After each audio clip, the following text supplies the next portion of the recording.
Sa videong ito ay ituturo ko kung paano nga ba natin i-register ang ating cellphone sa GCash. Let's go!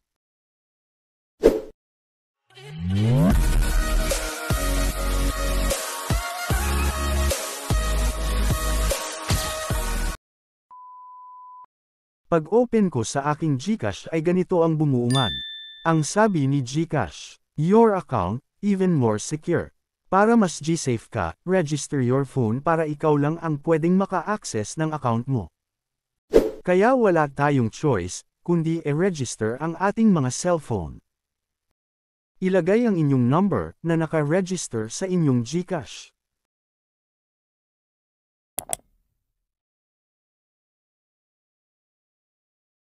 Pindutin ang send code. Ilagay ang OTP na isesend sa inyo ng GCash.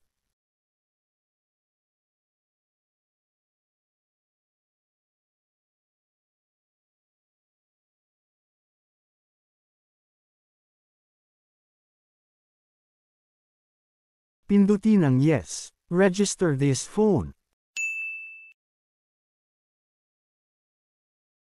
Pindutin ang next. At mag-selfie, itapat ang iyong mukha sa bilog, at i-blink ang mga mata. And that's it. Congratulations, register na ang iyong cellphone sa GCash. At yun lang, sana nakatulong. Please subscribe.